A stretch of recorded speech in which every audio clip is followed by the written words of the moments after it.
Philemon, yeah! Hey everybody, it's Matt. This is the 10-Minute Bible Hour podcast, and if this is your first time ever here, welcome. Thank you for giving this a try. I really am honored. There's a lot of things you can do with your internet time, and to even come by and give this thing a look is, that's a big deal to me. Thank you.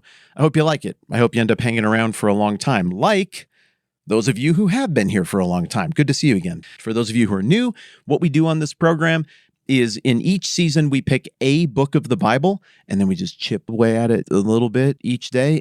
Everything that raises a question or connects to other parts of history or the Bible or whatever, we can just go there and learn about it together in real time. So my hope is that those of you who are new to this will like it and at minimum press forward with us from this moment on. This is a great episode to pick up on. You'll be able to pick up on what we're doing and get up to speed really quickly here.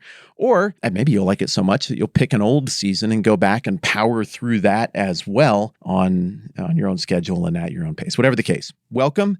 Here's the great, big, grand reset coming into the book of Philemon. We say book, but really Philemon in its original form is a letter. It's a very short letter. It's only 25 verses long. It's a tiny little book that even people who've been around the Bible for a long time sometimes maybe kind of forget is in there. It's right at the end of the Bible. If you haven't been around this much before, the early part of the New Testament tells the story of Jesus and what his disciples did after that. But then the rest of the New Testament is made up of mostly letters of varying sizes that give us a sense of what happened with those early Christians when they formed churches. And those letters tell the story of really meaningful tensions that existed between the assumptions people had before they became Christians and the assumptions that they're now starting to embrace as they adopt Christian faith and try to emulate Jesus and the teachings of Christ. And understandably, there's some friction there because you're talking about thousands of years of history at this point that people could remember or had some sort of, there was cultural gravity there. It's pretty tough to just slam on the brakes and run in the different direction. You would expect these tensions to exist, and indeed they do. Philemon is a letter about the tension between the long-standing view of humans and their value and how much we should or shouldn't be defined by social or economic status, and this new Christian view of what makes a person and how valuable a person is and social standing and all of that stuff. And the friction here is intense because of the scenario that's in play. Philemon is a letter from the Apostle Paul to a Christian, a wealthy Christian named Philemon, who, like most people who had any money during the Roman Empire, owned at least one slave. What we figure out really early on is that Philemon had a slave named Onesimus, and Onesimus, very understandably, decided to run away. I guess good for that guy. I mean, I would like to think that's what I would do if I were a slave. And so Onesimus stole some stuff on the way out the door, it looks like, and he fled. And somewhere in his escape, he runs into the Apostle Paul, who is in prison, and Onesimus becomes a Christian. Well, then Paul and Onesimus decide that the best thing to do is for Onesimus to go back to Philemon, carrying a letter in hand from Paul that is going to urge Philemon to receive Onesimus back, quote, no longer as a slave, but better than a slave, as a dear brother. The implications of this letter on the big, grand, gargantuan scale are huge. Slavery, it was such a deeply rooted institution. Nobody was even thinking about slavery reform or maybe we should get rid of it. That wasn't on anybody's radar. Yet this little tiny letter of Philemon indicates that, oh man, if we follow the teachings of Christ out to the nth degree, that doesn't square real well with this institution on which sort of all of society is based. This letter's short, but it is a huge deal.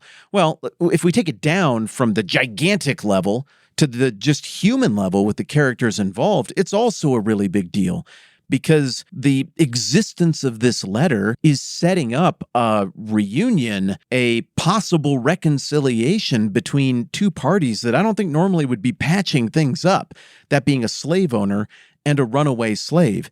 Yet that is exactly the assumption of that's the scenario the letter sets up. Onesimus is going back to his former master's household with this letter in hand voluntarily. I mean, death is one of the possible outcomes that could exist here, but maybe he'll be freed. Manumission is the fancy term for when a slave got freed in this context. What's going to happen? Well, we're going to unpack that as the season goes along. But for those of you who are brand new here, I want to tell you, what you've missed is just that setup right there to the point of, the friction of the reconciliation. We've kind of walked it right up to the point where verse 1 of Philemon starts with Onesimus knocking at the door with this letter in his hand. But the other thing that you've missed, and you might want to go back and catch it, maybe it's not for you, either way that's cool, is a big history run-up where basically we looked at the 3 biggest historical threads that are in play from beyond the Bible for the people of Colossae. That's where Philemon lived. It's a little town in Turkey in Asia Minor. We looked at the 3 big threads historically that make that all go, and we tracked that down over several episodes. So the first thread we worked through was the Judaism and Christianity historical thread. We looked at some Old Testament stuff. We spent a bunch of time on the oft overlooked period between the Old and New Testament, and then we got into the age of Christianity, which obviously we're going to get into a lot more moving forward now. Then we went and followed the thread of the rise of Rome from the super ancient times when it was a republic all the way up to the time of being this flourishing brand new empire. That's the situation when the New Testament and the book of Philemon is written. Then, I wasn't sure I was going to do it, but I'm really glad we did in retrospect. We went and chased down the thread of all of the different eras of the little town of Colossae itself, where Philemon and Onesimus were from. And we looked at all the different eras of history there, all the different flags that flew over Colossae over the centuries and millennia, going all the way back to time immemorial and the age of legends, to the kingdoms of Phrygia, Samaria, Lydia, to the arrival of the Persian Empire in the 500s BC, to the arrival of Alexander the Great and his successive generals, and then the rise of Rome, which takes us all the way back to the other thread that we were following. If you don't know what all those things mean, and there are some names in there you've never heard of, that's okay.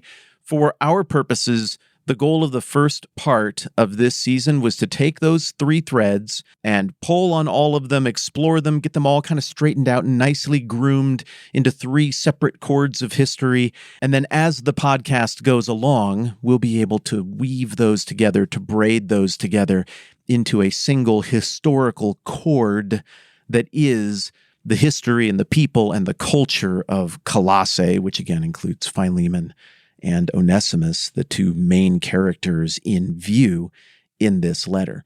So there we are. Those of you who are walking in for the first time ever to this podcast, you are up to speed sufficiently on this season. Those of you who just don't like the history run-up stuff and are like, let me know when we get into the part where we go verse by verse. Hey, we have arrived at that part, and you are now reset and caught up with us. Those of you who did the deep dive into history with me and the culture stuff and all the background, thank you for doing that. I absolutely love that part of what we get to do together. But now, regardless of how we got here, regardless of how long we've been here, here we all are together. We understand a little bit about who this Philemon character is. We understand a little bit about who this Onesimus character is. We understand a little bit about this town and this culture and the history surrounding it. And now we're standing right alongside Onesimus, who's just knocked on that door. The initial shock of recognition on Philemon's face has come and gone. And I imagine as we're metaphorically standing here with Onesimus watching this reunion unfold, I imagine that Philemon is trying to formulate very carefully what he wants to say next. But Onesimus is like, Philemon, or maybe he even still calls him master. He gives him the pointer finger of, wait a minute, before you say anything, would you read this?